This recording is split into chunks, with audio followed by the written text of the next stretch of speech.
Welcome to a couple of bunkies. Just like every other woodworker's wife, my wife was stuck using plastic cutting boards.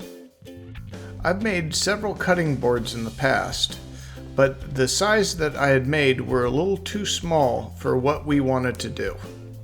And my wife really wanted juice grooves and the cutting boards. So I started off this project by resawing a cherry board and messing it up pretty bad. I ended up using this cherry board for several other projects, some projects that I've already made videos on too. I'd had issues with blade drift, as you can see with this video. I found that one of the guide bearings on the lower end of the bandsaw was a little off, causing the drift. After resawing this board, I took it over to the thickness planer in order to plane it smooth. I used some of this resawed material for some of our laser engraving projects. After the resawed material is planed, I took it over to the table saw to square up the edges. I want to cut this cherry so I could get two rectangular cutting boards out of it. One slightly smaller than the other, more of a square, and one fairly large. Now I cut the top of the board with my miter gauge in order to have a reference for cutting it with the fence. Now I cut the usable material into the size squares that I feel will be necessary for these cutting boards, trying to avoid any material with cracks or imperfections in them. Now I take the boards over to the router table. So I set some stop blocks on the router table so it wouldn't go past a certain point. Now I don't have a juice groove jig, but I plan to make a juice groove jig in the future. I think it would definitely make an excellent video. And I used a cove bit in the router table to create the juice groove. So I basically just did a plunge cut with the router table, moved the board side to side so it would cut the juice groove to the dimensions that I desired. I did this process twice, once a little shallow and once a little deeper, to avoid burn marks with the blade. For the larger cutting board, I wanted it to be made a little different. I wanted to make the juice groove go all the way through the board. My idea was to have the cutting board sitting next to the sink while cutting the juicy fruit, and the juice would flow down the juice groove into the sink.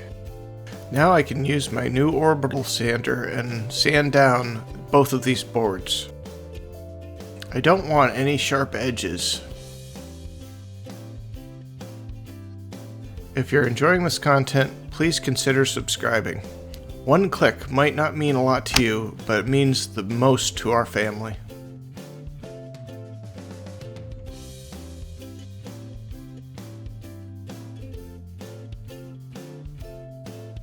With a small resin cup and a marker, I marked the edges.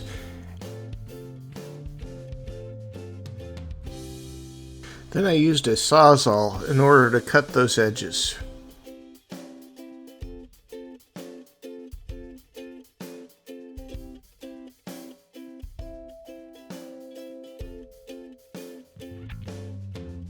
And I clean up these cuts with the spindle sander. Hi there, woodworking enthusiast. Do you ever find yourself measuring twice and cursing once? Or that maybe your shop cat is the true boss of your workshop?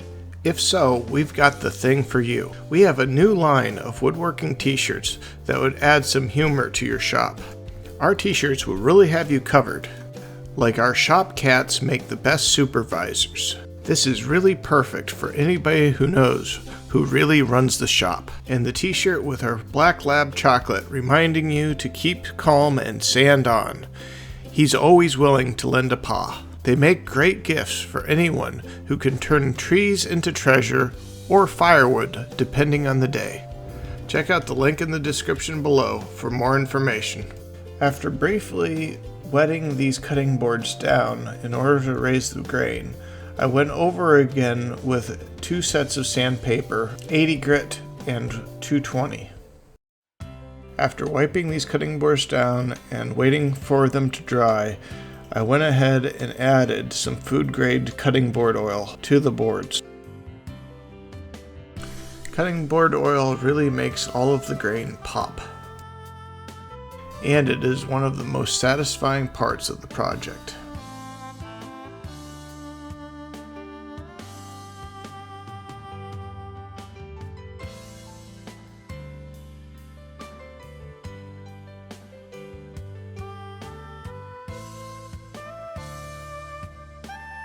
And here is the final result.